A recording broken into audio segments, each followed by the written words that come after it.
was when I looked in your eyes and I finally realized I want you forever. I love it when we spend every minute together. That's toxic, isn't it? Every minute together.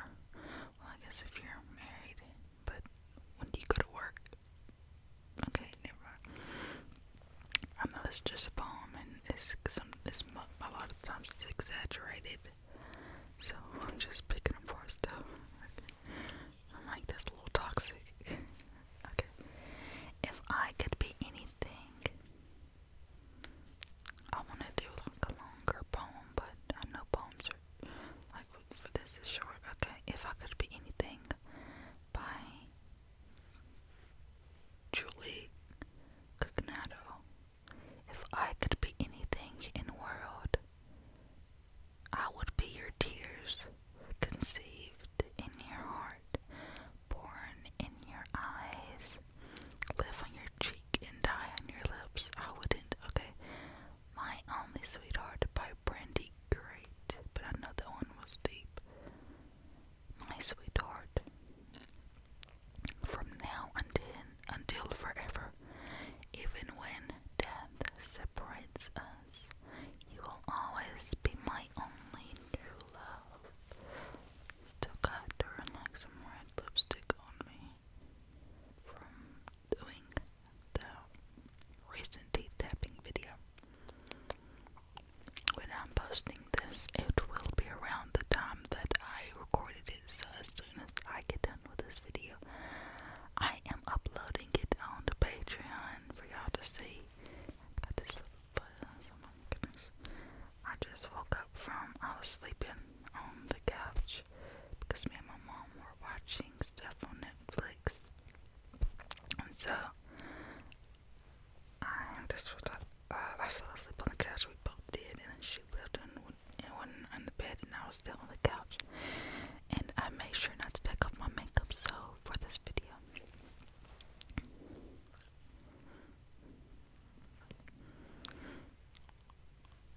okay, I'm gonna find,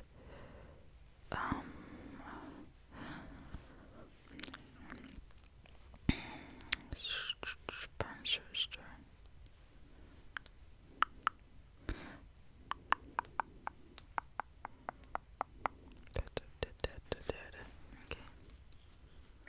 Okay, this is a short story, Valentine's Day, that I wanted to read since it's longer. My neck. Okay.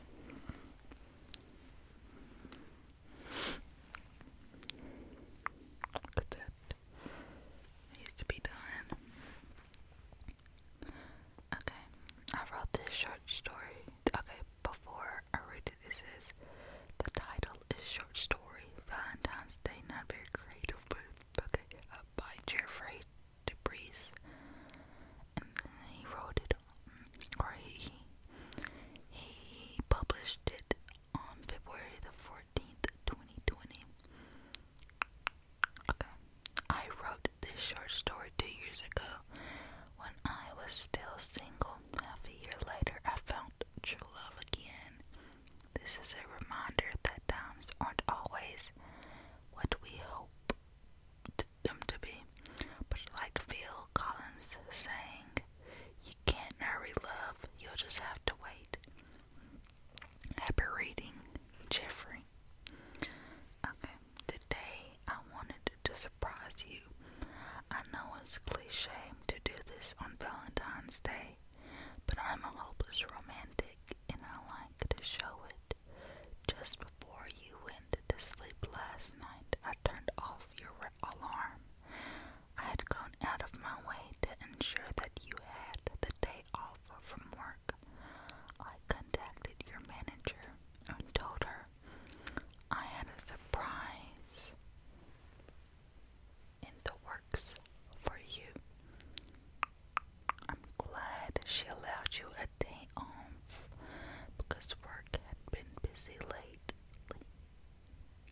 fancy restaurant you always tell me about.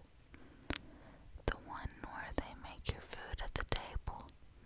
It was possibly the best food I ever had. When we finally made it back home, we were too exhausted for anything else. We went to bed and you fell asleep in my arms. When you were lying there and I was holding you, I just couldn't help but shake that one thought. You're perfect in every conceivable way. It's just too bad you're from another nation. My imagination, oh my goodness. So it was all a lie, it was all a dream. Okay, I'm gonna read these two comments that somebody said. They said, Jeffrey, your short story Valentine's Day, like his article, his text, he said it must seem like right out of a time capsule by now. You could do another post on the backstory to this short story. It's lovely as a standalone piece for Valentine's Day. My eye and mind immediately focused on two items reading this. When we finally made it back home, we were too exhausted for anything else, and it's just too bad you're from another nation. Too exhausted for, now, that would not be the case today, and would loving someone for another country be a negative to you today? Maybe true love has taught you many things. This was fun. Happy Valentine's Day to you. And Bran is Dutch, and may you not be exhausted this year. Phil, if someone wishes expert view concerning running a blog, then I advise him or her to pay a visit. This was like good work. So he wrote this before he started dating somebody, but I'm kind of confused. Like, are you dating somebody right now or not? But okay. I'm gonna find another one. A prisoner's love. Oh, that sounds intriguing. A prisoner's Valentine. Okay. A Prisoner's Valentine by Millicent Olmsted. Millicent Olmsted. Charles, Duke of Orleans, who was taken prisoner at the Battle of Agincourt in 1415 and detained in England 25 years, was the author of the earliest known written Valentines. He left about 60 of them. They were written during his confinement in the Tower of London and are still to be seen among the royal papers in the British Museum. One of his Valentines reads as follows: Wilt thou be mine, dear love? Reply, sweetly consent, or else deny. Whisper softly, none shall know. Wilt thou be mine, love? Hey or no? Spite of fortune, we may be happy by one word from thy or they. Life flies swiftly, ere it go. Wilt thou be mine, love? A or no? It doesn't say nay. It's raining outside now, so it's been snowing outside, so maybe it will melt. The snower is probably going to make it even icier and hard to drive. Now it sounds like some hail. Oh no.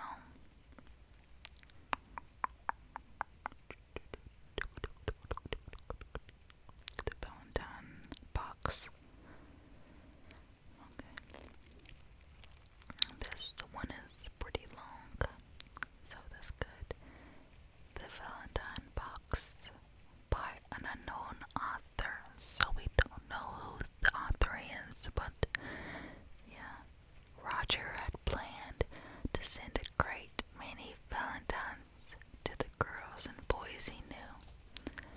There were beautiful Valentines in the toy shop window, red satin hearts in light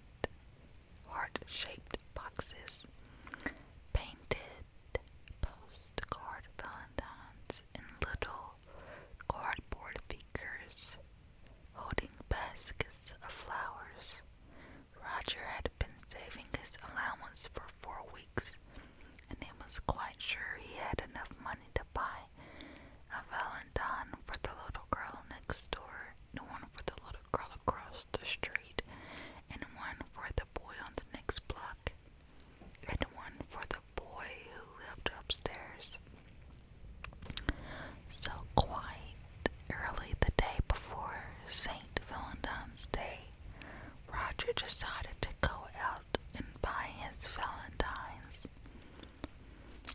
Just as he was about to start, though, he heard a sound from the playroom. Beep, beep, beep. Oh, it was Roger's pet canary who was calling to him. Wait a moment, little master. You have forgotten to feed me. Roger knew that he must not buy Valentines if his pet bird was hungry.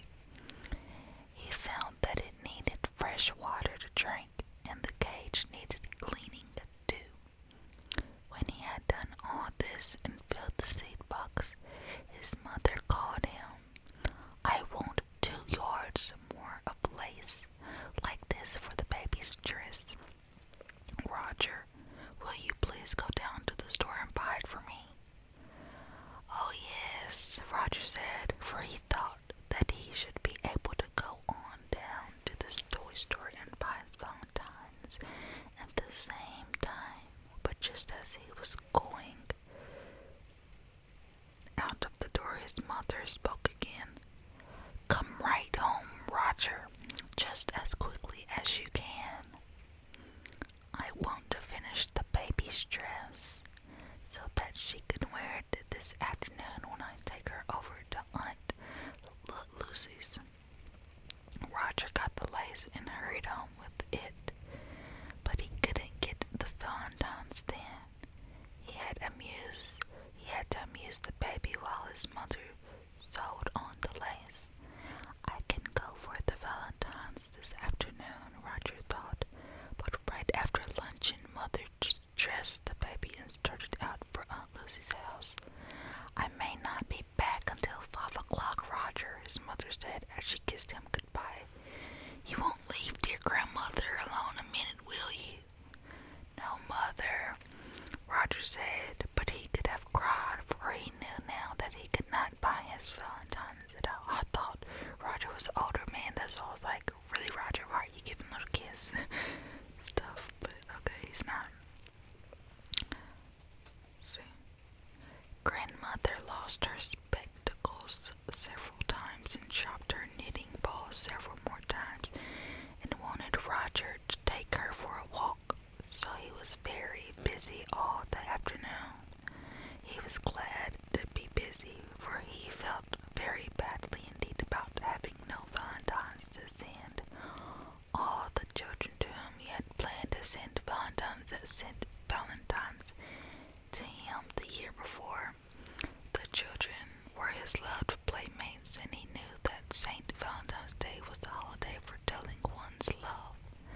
He did not let his dear grandmother know how sorry he was, though, and after a while it was 5 o'clock that his mother came home. Has Roger been a good boy? She asked his grandmother. As good as gold, grandmother said. He has just warmed my heart all the afternoon. Well, I thought he would, his mother said. Oh, I almost forgot something, Roger. I have a surprise for you in the attic. Attic.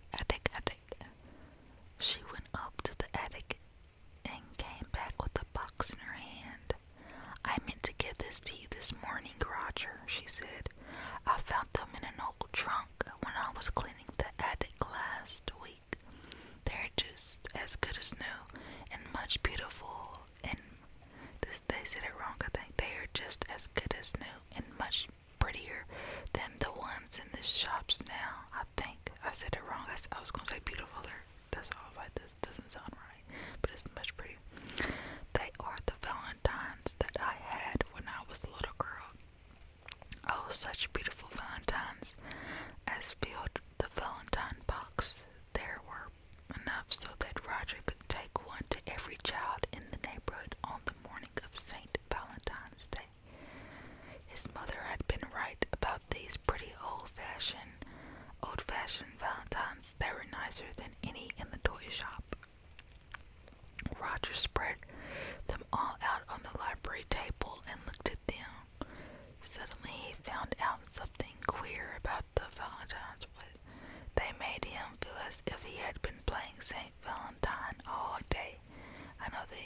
those words with like old writings, so it's not strange actually.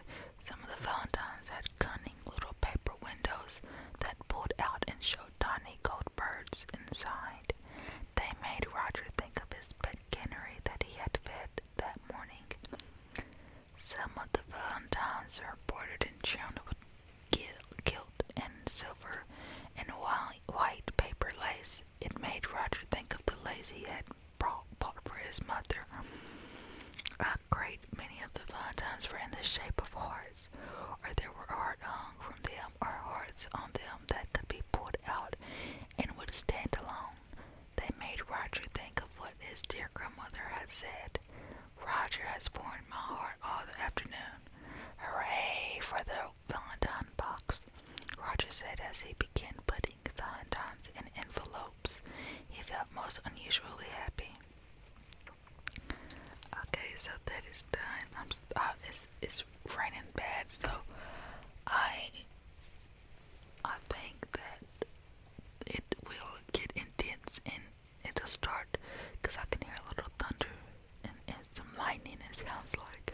So I don't want it to mess up the video because that would suck. I want it to be edited so that it can seem more personal, and so I don't want lightning to mess it all up and make the video seem bad, you know. So anyways, bye y'all. I'll see y'all in the next video. I know that somebody requested me to do a video, so I will do that video next. I might go ahead. I will probably, because I know how to do. I do one makeup video a month. So when I do the makeup, then afterwards I will do the video that somebody asked me